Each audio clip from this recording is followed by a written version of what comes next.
bulan, bintang, matahari dan seumpamanya, maka akal fikiran fikir Allahu Akbar. Hebatnya, agungnya Allah Subhanahu Wa Taala. Kira tu, kalau duduk tempat tu tuan-tuan, selamat tu tuan-tuan, keadaan tu. Kalau boleh duduk sampai tahap tu tuan-tuan. Hak kita takut tuan-tuan, benda yang sia-sia. Tak ada untung dunia, tak ada untung akhirat. Umur berlalu tak? Buat benda sia-sia. Umur berlalu tuan-tuan, 3 jam, 4 jam lepak kedai kopi.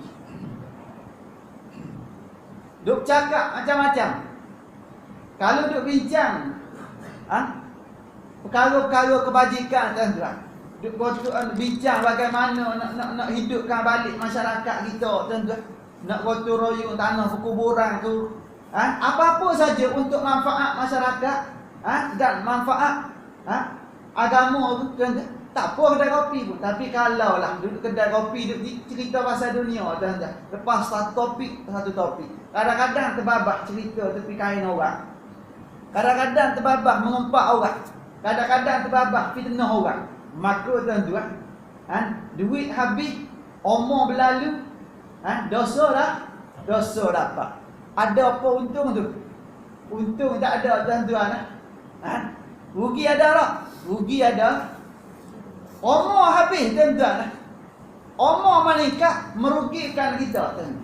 Kita nak kalau boleh tuan-tuan, biar setiap umur yang berlalu tuan-tuan, biar hari-hari yang berlalu, biar mendatangkan manfaat kebajikan untuk akhirat kita.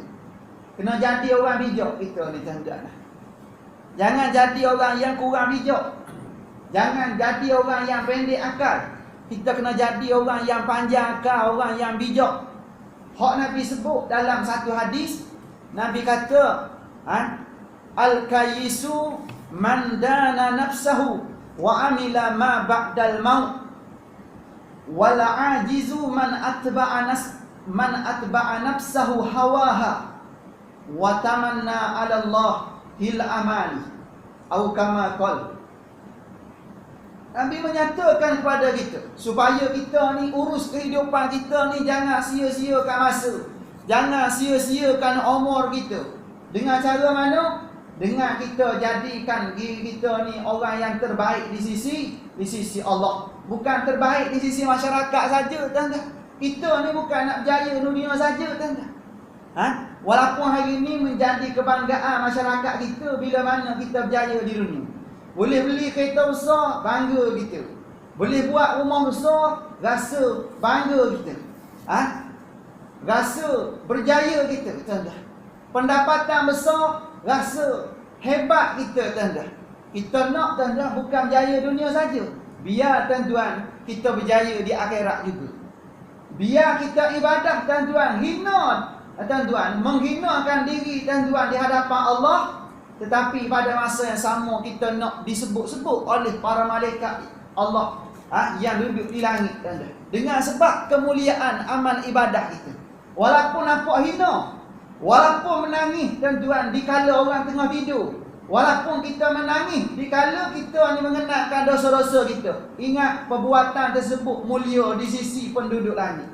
Walaupun nampak Allah, tak ada apa tuan-tuan, kosong tuan-tuan, tapi nilai di sisi Allah, inilah kemuliaan yang sebenar. Tapi orang nilai berjaya hari ini bukan bab tu tuan-tuan. Orang nilai dengan sebab sijil tu kan. Orang tengok si fulan ni berjaya, tengok dia mengaji sampai tahap mana. Kalau setakat SPM tak pandang.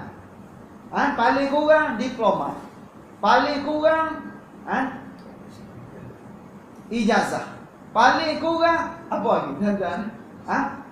Paling kurang MA, paling kurang doktor dan seumpama CJ hari ni tuan-tuan. Hak tu penilaian di mana tu? Penilaian di dunia. Nabi ada ijazah tak? Tak ada ijazah tuan-tuan. Tak ada ditulis dalam bab ijazah. Imam Ghazali ada ijazah tak? Tak ada ijazah. Ijazah ada tak kerja kan? Tu dia. Tengok.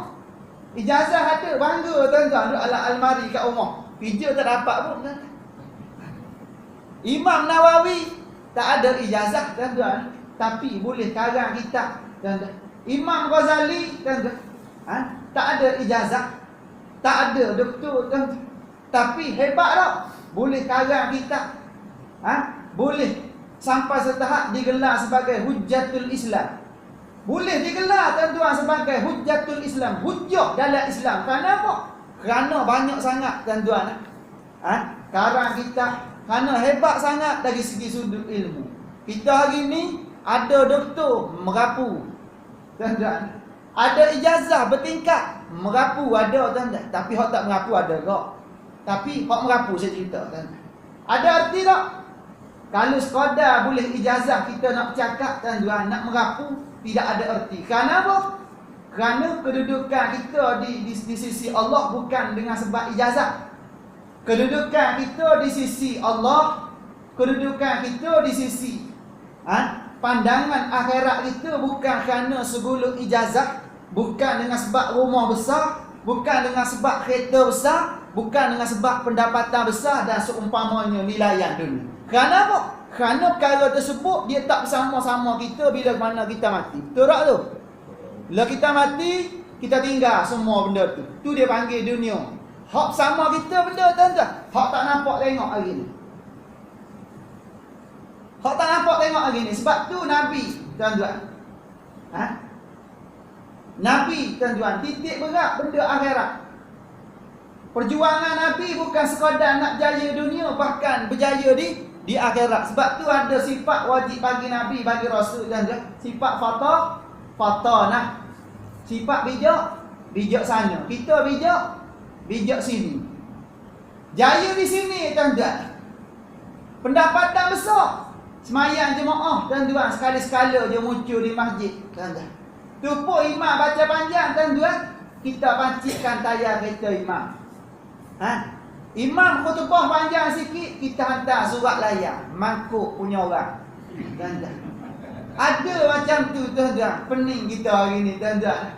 Imam bagi penjelasan sikit tuan-tuan, perinci sikit berkaitan dengan benda-benda sensitif dalam kehidupan kita hari ni, bab-bab semasa, isu semasa, kita rasa imam kita ni dah campur perkara politik tuan-tuan. Tu dia masyarakat kita hari ni. Ijazah hebat, PhD ada, tapi bodoh. Ada erti tak? Tak ada erti di sisi Allah. Kalau ada akal, tak boleh fikir tuan-tuan hak mana halal, hak mana haram. Ada akal, tak boleh fikir hak mana baik, hak mana buruk tuan-tuan. Walaupun sijilnya hebat. Sebab tu kita ni insya-Allah tuan-tuan, tak pancik tayar kereta. Kita sini tak ada tuan-tuan, tempat lain lah tuan-tuan. Tapi ada macam-macam. Tu ujian tu saya sebut tu tuan-tuan. Ustaz-ustaz kita kena masuk, saya juga kena apa. Alhamdulillah tuan-tuan. Tu antara kemanisan yang kita rasa bila mana kita buat kerja-kerja dakwah. Ada seorang sahabat saja tuan-tuan, habis-habis kuliah kebetulan hari tu dia pergi dengan motor. Sebelum ni tak pernah pergi dengan motor. Satu kuliah dia pergi dengan motor. Habis kuliah, bam, cerita pasal isu semasa, hukum akad. Nak naik motor, habis kuliah, nak naik motor tengok-tengok macam-macam jenis kehak ada atas motor. Macam-macam jenis ludah tuan-tuan ada. Macam cendol ada. Itu ada, ini ada. Duduk atas motor. Atas motor tuan-tuan. Ustaz mari tuan-tuan nak bagi tuan-tuan ilmu pada kita. Cerita hukum hakam agama. Nak ingatkan kita supaya tak lalat, kita balas benda. Kita balas apa yang disampaikan itu dengan ludahan-ludahan, dengan benda-benda yang menjijikkan tuan-tuan. Ustaz ni sabar ambil air kolok masjid tuan-tuan. Meleleh jatuh tuan-tuan. Sebaik dia tak rakam. Kalau rakam saya tunjuk malam ni. Tu dia tuan-tuan. Tak apalah, sabar. Kerana apa? Kerana masyarakat umat Islam pada hari ini tuan-tuan mula terpengaruh dengan dunia, nampak nilai dunia lebih daripada akhirat tuan-tuan. Bila sibuk dengan dunia, masyarakat kita tuan-tuan banyak tumpu pada dunia, sedikit sekali pada akhirat. Tengok malam ni tuan-tuan. Berapa orang malam ni tuan-tuan? Sepatutnya tuan-tuan ramai. Sepatutnya, tapi orang sama lagi tuan-tuan. Bukan sini saja. Di mana-mana tak tahan tuan-tuan.